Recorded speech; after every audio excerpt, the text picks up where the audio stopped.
नमस्कार, सगरमाथा प्राइम समाचारमा स्वागत छ। म जयन्ती पुडासेनी। सबैभन्दा पहिले मुख्य समाचार। नेपालका प्रमुख राजनीतिक दलहरू महाधिवेशनको चट्टारोमा। नेपाली कांग्रेस, नेकपा एमाले, नेकपा माओवादी केन्द्र र राप्रपा महाधिवेशनको तयारी गर्दै। नेकपा एकीकृत समाजवादी अध्यक्ष माधव नेपाल देश दौडाहामा संगठन निर्माणमा व्यस्त। देशभर पार्टीको उपस्थिति बलियो बनाउने उद्घोष। जलवायु परिवर्तन प्रकोप घटाउन प्रविधि र स्वच्छ ऊर्जाको विस्तार गर्नुपर्ने विज्ञको भनाई। इन्धनको सट्टा विद्युतीय सामग्री प्रयोग गर्न आग्रह।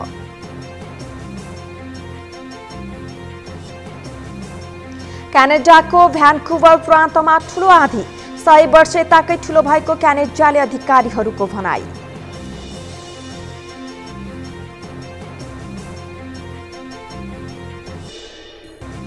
र शहीद स्मारक ए डिभिजन लिग फुटबल भोलिबाट सुरु हुँदै 14 टोलीले सहभागी जनाउने कुल 91 खेल खेलाइदिए। उपाधि विजेतालाई 75 लाख नगद पुरस्कार।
अब समाचार विस्तारमा।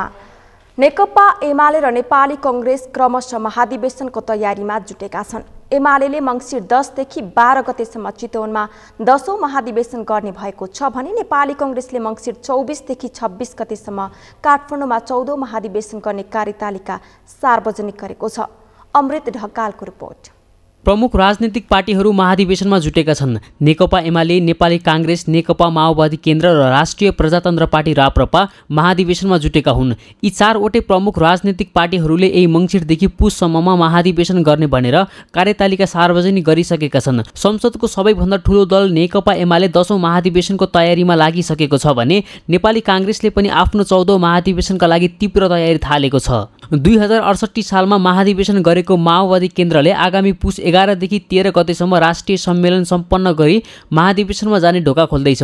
राष्ट्रिय प्रजातन्त्र पार्टी राप्रपाले पनि मङ्सिर 11 देखि 13 गतेसम्म एकता महाधिवेशन गर्ने भनेर नेताहरूले जनाएका छन्। 7वटै प्रदेशसम्मको अधिवेशन सम्पन्न गरिसकेको राप्रपाले मङ्सिर 3 देखि 5 गतेसम्म महाधिवेशन प्रतिनिधि चयन गर्ने मिति तय गरेको छ। एमाले 10औं महाधिवेशनका लागि 77 वटै जिल्लाबाट 1999 महाधिवेशन प्रतिनिधि समेत चयन गरिसकेको छ। यद्यपि सुदूरपश्चिम प्रदेशमा भने प्रतिनिधि चयनमा केही समस्या देखिएको छ।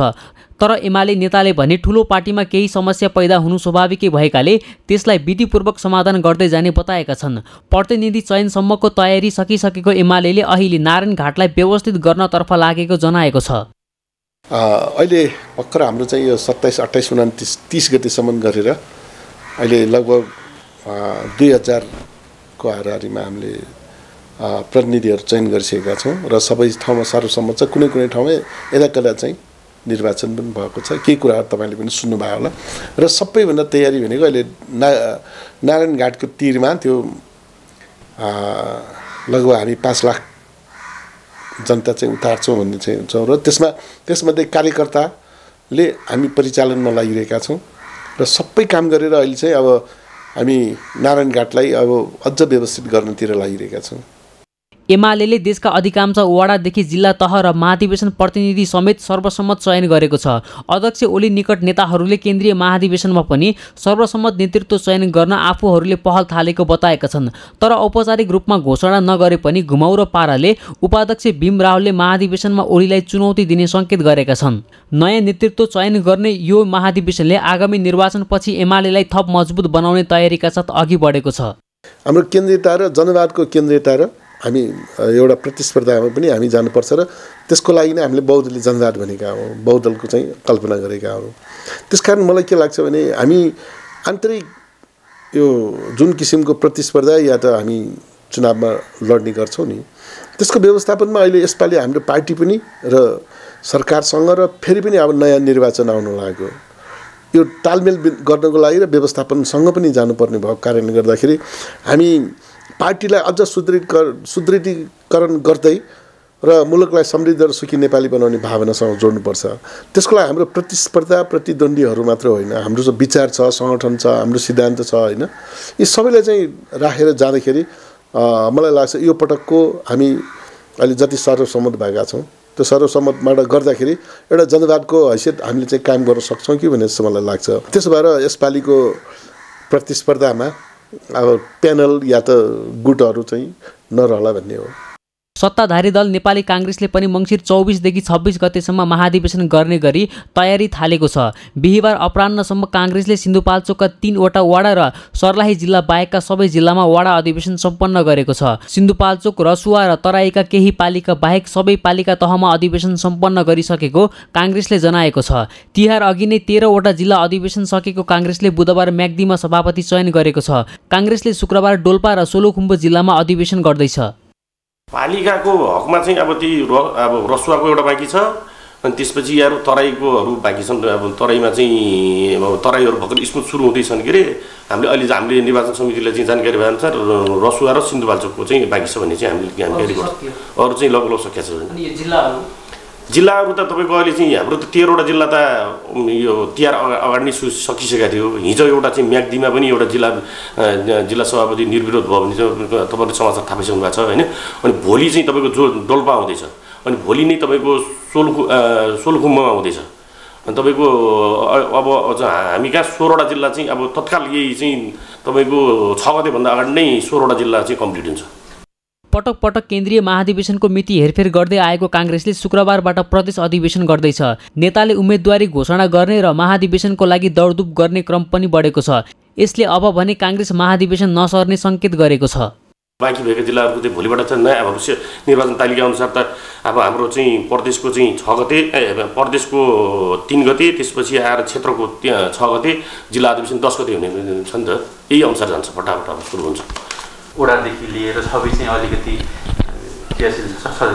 विवादले गर्दा पनि अब त्यस्तो तपाईँले भन्नुभएको के भनेपछि अब हामीलाई कस्तो म्यान्डेट छ भनेपछि यो निर्वाचन समितिलाई हामीले यदि एउटा दुईवटा चाहिँ वडा कुनै क्षेत्र कुनै रोकेर चाहिँ यो महाधिवेशन रोकिँदैन हेर्नुहोस् तपाईँको। हामी अब यो जुन चाहिँ हामीलाई चाहिँ हाम्रो केन्द्रको महाधिवेशन 24, 25, 26 गतिको जुन चाहिँ हामीलाई सेड्युल छ, त्यो सेड्युल चाहिँ हामी जसरी भए पनि गर्नुपर्ने छ। हामीले समय अलिक थोरै छ, तर चाहिँ भए पनि हामी रात दिन खटेर भए पनि हामी निर्वाचन समितिले यो चाहिँ केन्द्रीय महाधिवेशनको निर्वाचन सम्पन्न गर्नुपर्ने हाम्रो दायित्व छ, यो हामी पुरा गरेर छाड्छौँ। एमाले 2071 सालमा महाधिवेशन गरेको थियो भने काङ्ग्रेसले 2072 सालमा महाधिवेशन गरेको थियो। एमाले माओवादी केन्द्रसँग पार्टी एकता भएका कारण समयमा महाधिवेशन गर्न नसकेको बताउँदै आएको थियो। यता काङ्ग्रेसले पनि 2076 साल चैतमा गर्नुपर्ने महाधिवेशन कोरोना महामारी र क्रियाशील सदस्य विवादका कारण समयमै गर्न नसकेको जनाउँदै आएको थियो। सगरमाथा टेलिभिजनका लागि क्यामेरामा सन्तोष छेत्रीका साथमा अमृत रकाल, काठमाडौँ। अर्थमन्त्री जनार्दन शर्माले उत्पादनसँग जोडिएका उद्योगमा वैदेशिक लगानी बढाउनु पर्ने बताउनु भएको छ। काठमाडौँमा भएको फर्मा ट्र्याक्टर सार्वजनिक कार्यक्रममा मन्त्री शर्माले नेपालमा उत्पादनमूलक उद्योगमा लगानीको उपयुक्त वातावरण भएकाले विदेशी व्यवसायीलाई नेपालमा लगानी गर्न आउन आग्रह गर्नुभएको हो। मन्त्री शर्माले भारतमा उत्पादन हुँदै आएको फर्मा ट्र्याक्टर उत्पादक कम्पनीले नेपालमा महत्त्वपूर्ण योगदान पुर्याउँदै आएको बताउनुभयो। उहाँले भारतबाट आयात गर्ने मात्र नभई नेपालमा नै उद्योग खोलेर बाहिर निर्यात गर्नुपर्ने बताउनुभयो। एकाकार गरेर हाम्रो उत्पादनलाई वृद्धि गर्न आवश्यक छ। हामीसँग प्रशस्त स्रोतहरू छ, विविध हावापानी छ, माटो छ र पानी छ। यसको प्रविधिसँग संयोजन गर्ने र त्यसलाई हाई भ्यालु एउटा उत्पादनतिर लैजाने आजको हाम्रो आवश्यकता छ।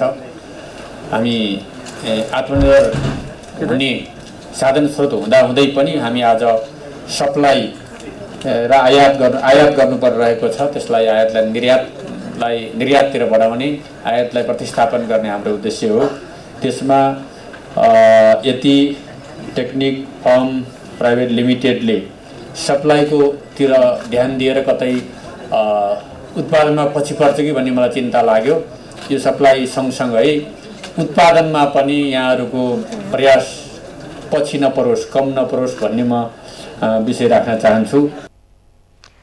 अर्थमन्त्री शर्माले नेपालमा कृषिलाई आधुनिक प्रविधिसँगै जोडेर उत्पादनलाई वृद्धि गर्न आवश्यक रहेको बताउनुभयो। उहाँले नेपालको हावापानी र माटो कृषि उत्पादनका लागि प्रशस्त स्रोतहरू भएको बताउँदै त्यस्ता स्रोतहरू प्रविधिसँग संयोजन गरी उत्पादन वृद्धि गर्नुपर्ने अहिलेको आवश्यकता भएको बताउनुभयो। कृषि ग्रुप अन्तर्गतको यति टेक्निक फार्मले सार्वजनिक गरेको फर्मा ट्र्याक्टर युरोपेली प्रविधिको ट्र्याक्टर हो। यसले नेपालमा कृषिमा आधारित समुदायको गुणस्तरमा सुधार हुने र उद्यमशीलतामा विकास हुने पनि अर्थमन्त्री शर्माले बताउनुभयो। नेकपा एमालेबाट छुट्टिएर नेकपा एकीकृत पार्टी दर्ता गरेका माधव कुमार नेपाल अहिले पार्टीको संगठन निर्माणमा देश दौडाहामा छन्। राजनीतिक दल विभाजन सम्बन्धी अध्यादेश ल्याउन लगाएर नेपालले 20% पार्टी सदस्य पुर्याएर दल विभाजन गरेका हुन्। नेकपा एकीकृत समाजवादी गठनसँगै सरकारमा समेत सहभागी भएका नेपाल अहिले देशभरि आफ्नो संगठन निर्माणमा जुटेका छन्। कैलालीबाट दिनेश बिष्टको रिपोर्ट। तत्कालीन एमाले तथा नेकपा हुँदा माधव नेपालका विश्वासपात्र थिए एमाले उपाध्यक्ष भीम रावल। माधव नेपालतिरबाट नै भीम रावल भएका कारण सुदूरपश्चिम प्रदेशमा केपी ओली समूह निकै कमजोर थियो। 24 जना प्रदेशसभा सदस्य मध्ये ओलीको पक्षमा 6 जना मात्रै थिए, अन्य सबै भीम रावल निकट नै थिए। जब एमाले फुट्यो, भीम रावल पनि माधव नेपालको पार्टीमा नभई एमालेमै फर्के। भीम रावल एमालेमै फर्केसँगै सुदूरपश्चिममा एमाले बलियो बन्ने आकलन गरिएको थियो। तर त्यसको ठिक विपरीत सुदूरपश्चिम प्रदेशमा एमाले चौथो दल बनेको छ। भीम रावलको पकड रहेको सुदूरपश्चिममा अहिले एकीकृत समाजवादीका अध्यक्ष नेपाल संगठन बलियो बनाउनमा सक्रिय भएका छन्। पार्टी विभाजनपछि सुदूरपश्चिमका अधिकांश जिल्लाको संगठन निर्माणमा पुगिसकेका नेपालले बिहिबार सुदूरपश्चिम प्रदेश कमिटी कार्यालयको उद्घाटन पनि गरे। सुदूरपश्चिममा पहिलो दल एकीकृत समाजवादी बनेसँगै देशभरि बलियो उपस्थिति जनाउने नेपालले दाबी गरे। हामीले निर्माण गरेको पार्टी नेकपा एमालेको प्रदेश कमिटी थियो, कार्यालय थियो। आज यही कार्यालय भवनमा यही ठाउँमा फेरि एकीकृत समाजवादीले झण्डा फहराउँदाखेरि यो साबित गर्नुभएको छ कि सुदूरपश्चिम प्रदेशमा नेपाल कम्युनिस्ट पार्टी एकीकृत समाजवादी नम्बर 1 पार्टी बनेको छ, बन्दै आएको छ, बन्दै जाने पनि छ। यो सन्देश पनि हो। यसको लागि तपाईलाई विशेष धन्यवाद दिन चाहन्छु। तपाईले मनोवैज्ञानिक प्रभाव छोड्नु भएको छ।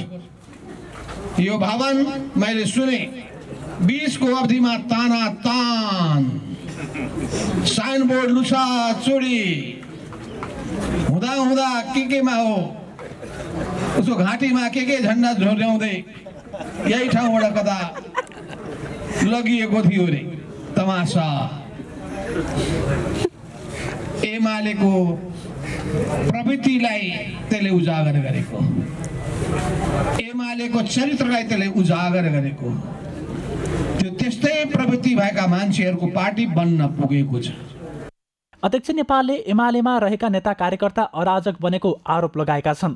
कम्युनिस्ट आचरणका नभई गैर कम्युनिस्ट आचरण र गलत संस्कार भएका मानिसहरू एमालेमा रहेको नेपालले बताएका छन्। आफ्नो पार्टीमा युवादेखि वृद्धसम्मको आकर्षण बढेको बताउँदै नेपालले चाँडै नेकपा एकीकृत समाजवादी ठूलो शक्ति बन्ने दाबी गरे। मान्छेहरू, सुसंस्कृत मान्छेहरू, असल संस्कार भएका मानिसहरू, कम्युनिस्ट आदर्श र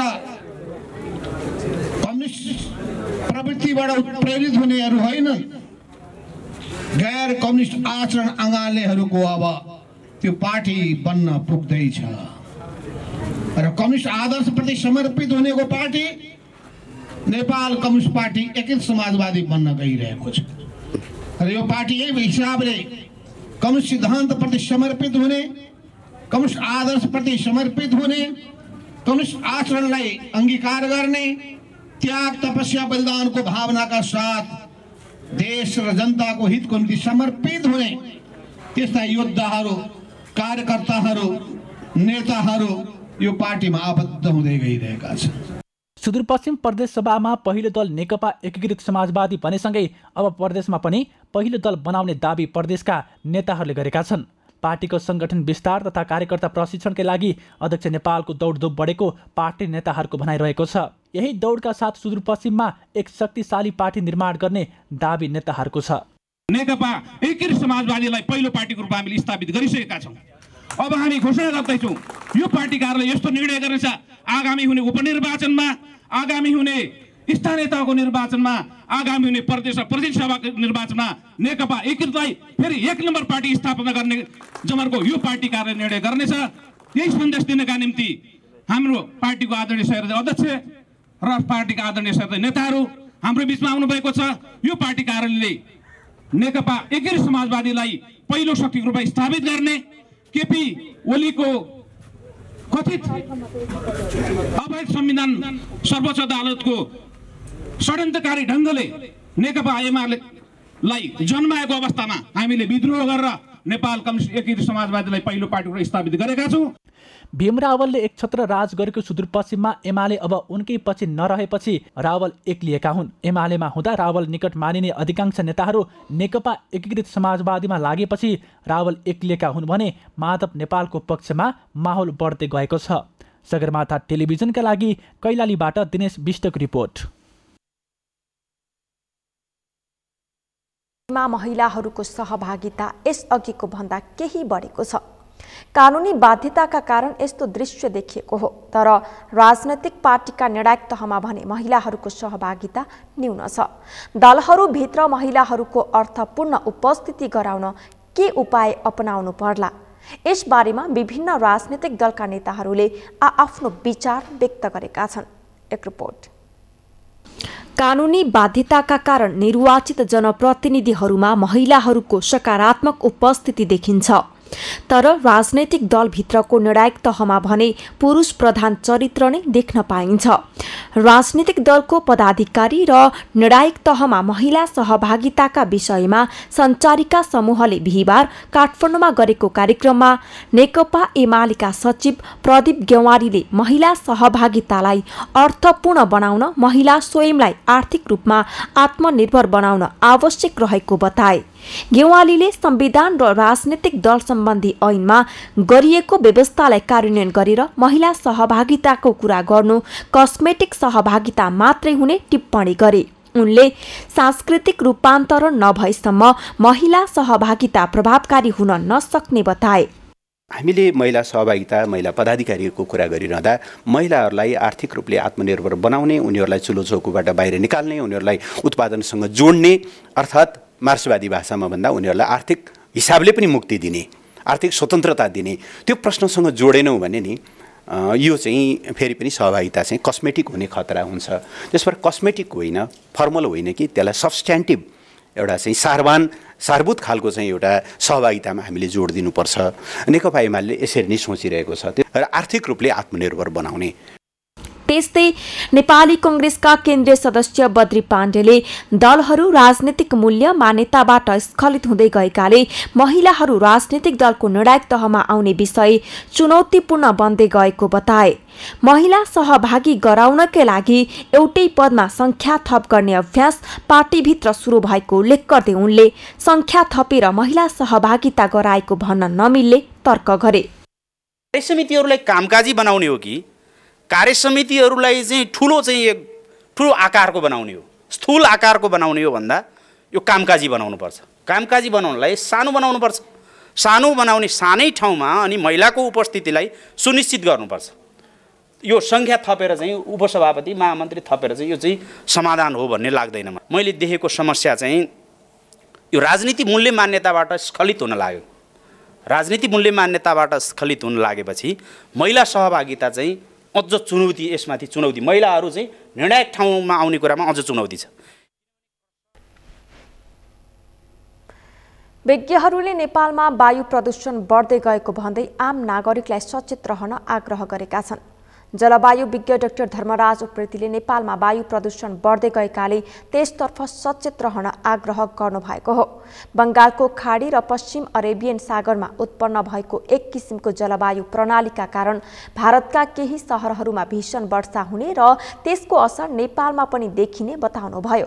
डाक्टर उप्रेतीले बुधबार बेलुकादेखि नै काठमाडौँ लगायत देशभरका केही शहरहरूमा वायुको गुणस्तर कम भएको बताउनुभयो।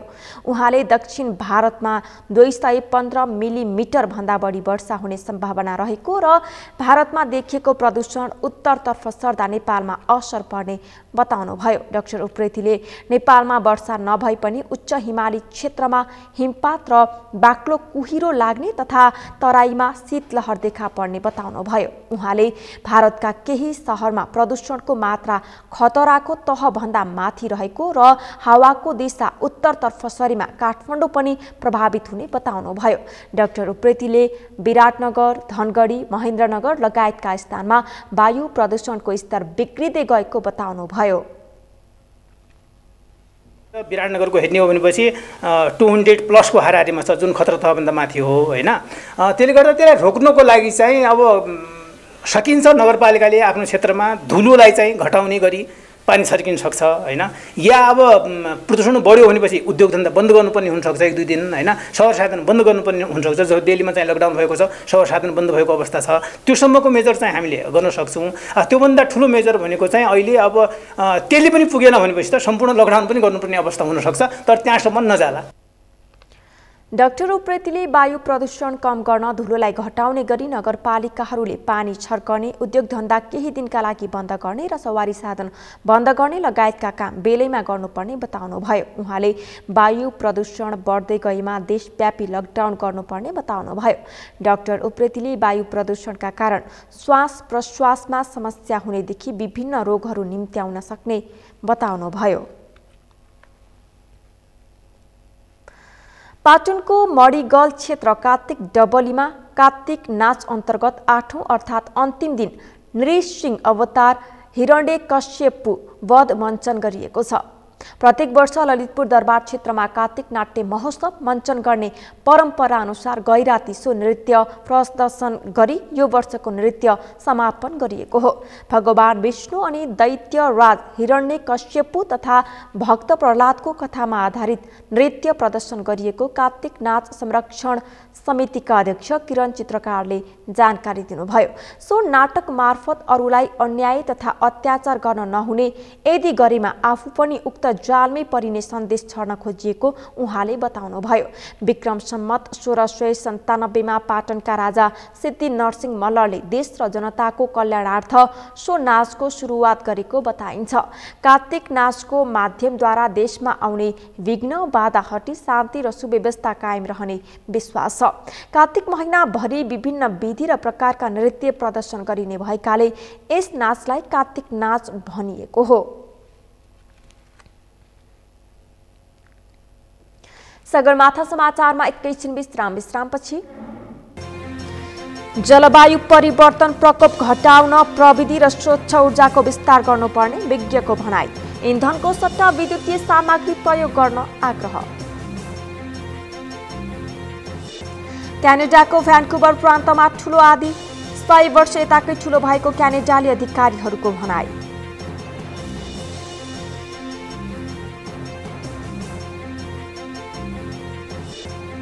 र शहीद स्मारक डिभिजन लिग फुटबल भोलिबाट सुरु हुँदै 14 टोलीले सहभागिता जनाउने। कुल 91 खेल खेलाइदै उपाधि विजेतालाई 75 लाख नगद पुरस्कार।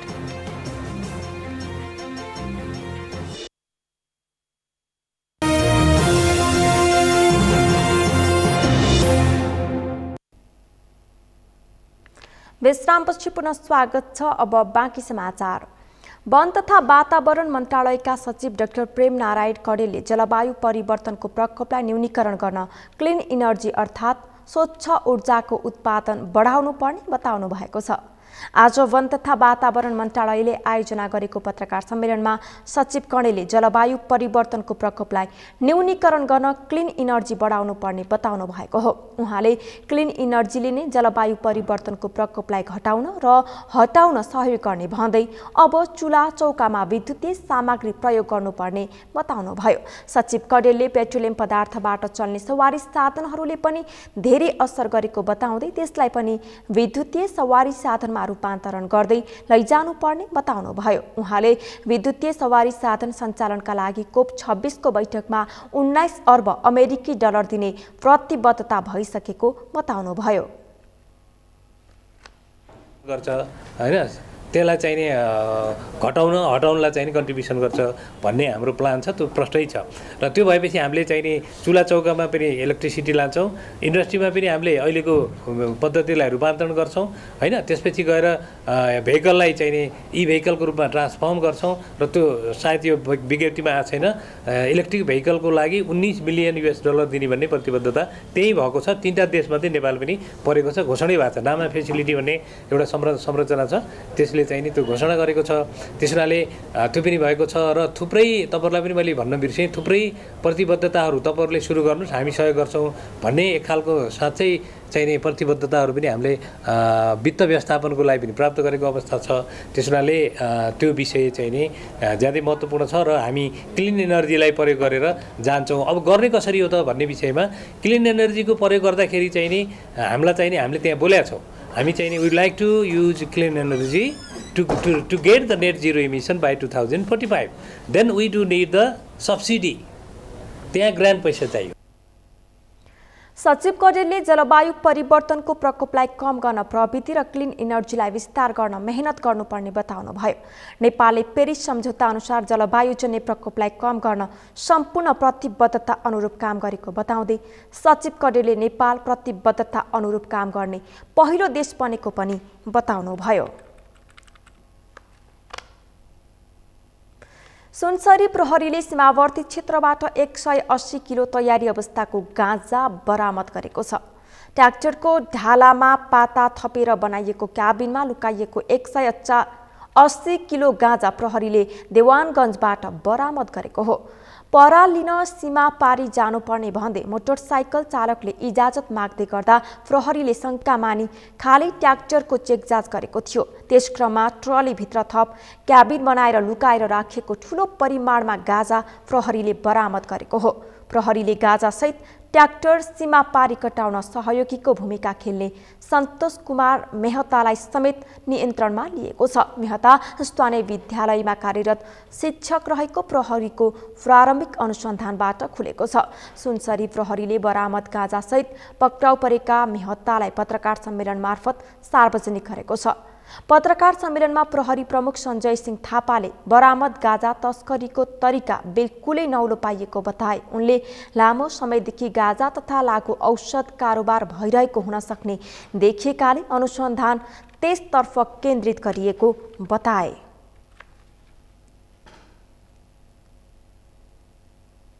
नेपालमा 7,863 जनाको PCR परीक्षणमा 272 जनामा संक्रमण पुष्टि भएको छ। त्यस्तै 3,288 जनाको एन्टिजेन विधिबाट गरिएको परीक्षणमा 27 जनामा कोरोना संक्रमण पुष्टि भएको छ। स्वास्थ्य तथा जनसङ्ख्या मन्त्रालयले आज अपराह्न सार्वजनिक गरेको तथ्याङ्क अनुसार बितेको 24 घण्टामा थप 6 संक्रमितको मृत्यु भएको छ। त्यस्तै 260 जना संक्रमण मुक्त भएका छन्। जीवन राणा भाटको रिपोर्ट। नेपालमा बिहिबार कोरोना भाइरसको संक्रमण दर 3% भन्दा तल झरेको छ। 11,151 जनाको नमुना परीक्षण गर्दा जम्मा 279 जनामा संक्रमण देखिएको छ। यो परीक्षण गरिएको नमुनाको 2.68% हो। नेपालमा कोरोना संक्रमणको दोस्रो लहर सुरु भएपछि बिहिबार दोस्रो पटक संक्रमण दर 3% भन्दा तल झरेको हो। यसअघि कार्तिक 25 गते संक्रमण दर 2.5% मा झरेको थियो। स्वास्थ्य तथा जनसङ्ख्या मन्त्रालयका अनुसार देशभरका विभिन्न प्रयोगशालामा गरिएको 7,863 जनाको PCR परीक्षणमा 272 जनामा संक्रमण पुष्टि भएको छ।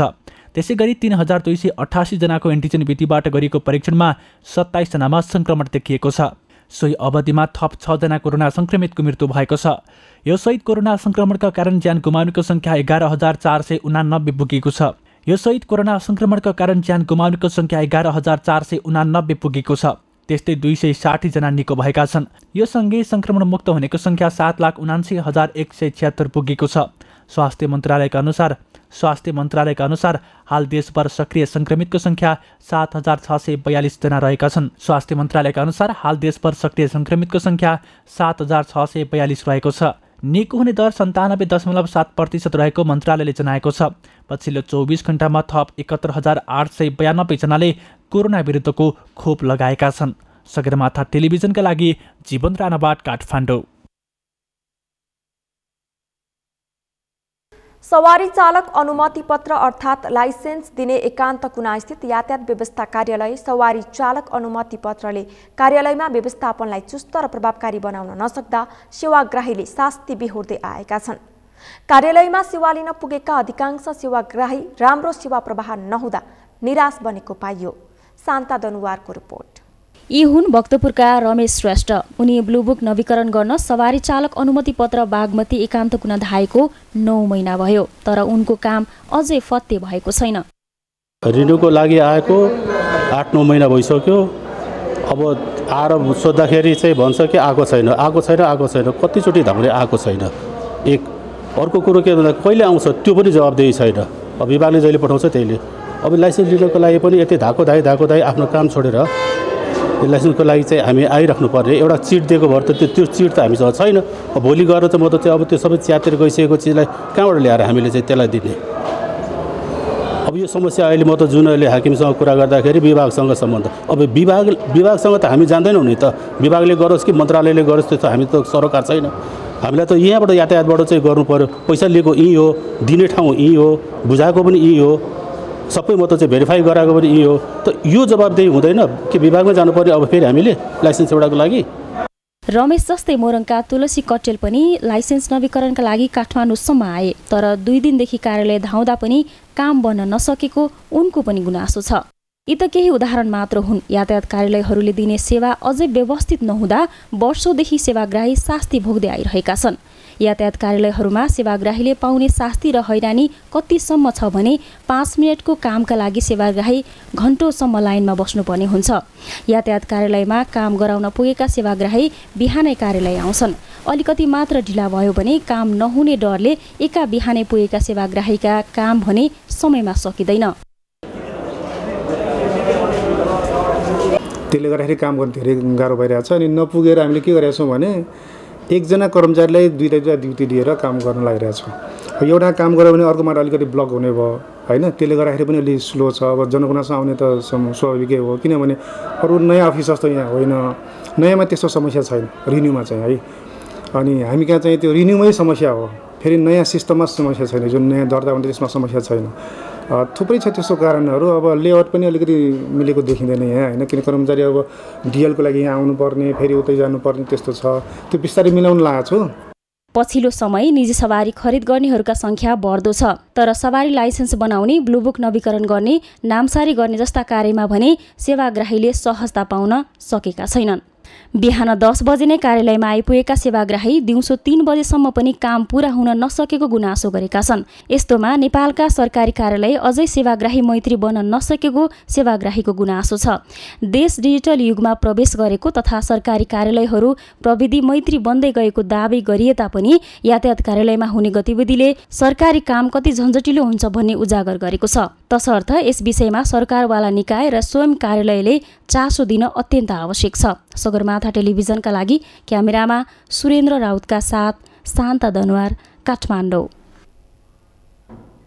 सगरमाथा समाचारमा एकैछिन विश्रामपछि क्यानाडाको भ्यान्कुवर प्रान्तमा ठूलो आँधी 100 वर्ष यताकै ठूलो भएको क्यानाडाली अधिकारीहरूको भनाई।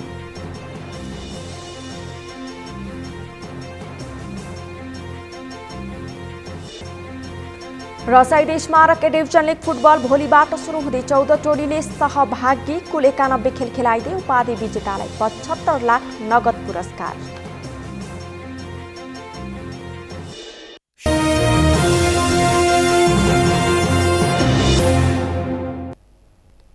अब पालो अर्थ समाचारको।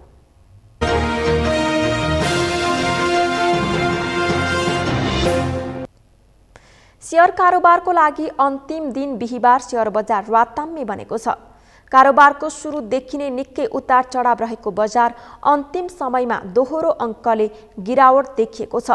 बजार मापन गर्ने सूचक 32.39 अङ्कले घटेर 2769.13 बिन्दुमा रोकिएको छ।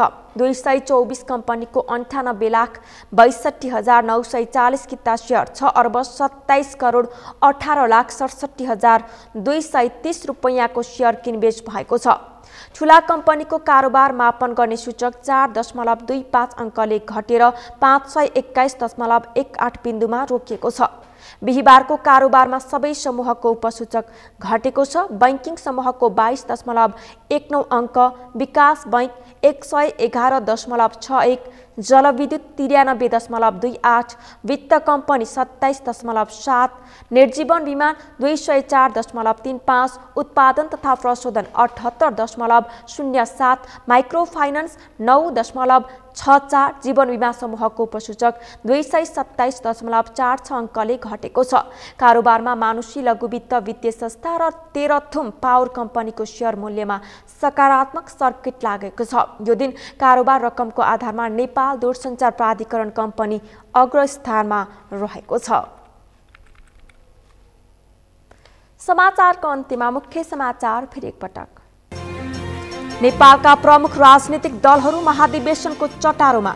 नेपाली कांग्रेस, नेकपा एमाले, नेकपा माओवादी केन्द्र र राप्रपा महाधिवेशनको तयारी गर्दै। नेकपा एकीकृत समाजवादी अध्यक्ष माधव नेपाल देश दौडाहामा संगठन निर्माणमा व्यस्त। देशभर पार्टीको उपस्थिति बलियो बनाउने उद्घोष।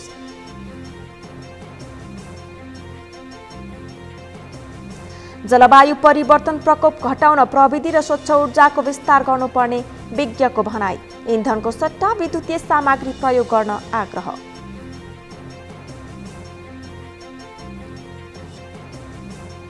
क्यानाडाको भ्यान्कुवर प्रान्तमा ठूलो आँधी, 100 वर्ष यताकै ठूलो भएको क्यानाडाली अधिकारीहरूको भनाई।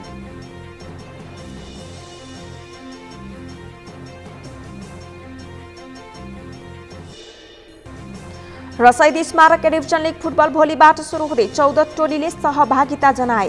कुल 91 खेल खेलाइदै उपाधि विजेतालाई 75 लाख नगद पुरस्कार। हौस् त सगरमाथा समाचार अहिलेलाई सकियो। तपाईँ समाचार बुलेटिनका साथै सगरमाथा टेलिभिजनका सम्पूर्ण कार्यक्रम www.sagarmatha.tv मा पनि पढ्न र हेर्न सक्नुहुनेछ। साथै युट्युबमा youtube.com/sagarmatha.tv नेपालमा हेर्न सक्नुहुनेछ। तपाईँ हामीलाई फेसबुकमा पनि facebook.com/stv नेपालमा फलो गर्न सक्नुहुनेछ। समाचारको शिखर, नेपालको गौरव, नेपालको पहिलो न्युज च्यानल सगरमाथा टेलिभिजन हेर्दै गर्नुहोला। नमस्कार।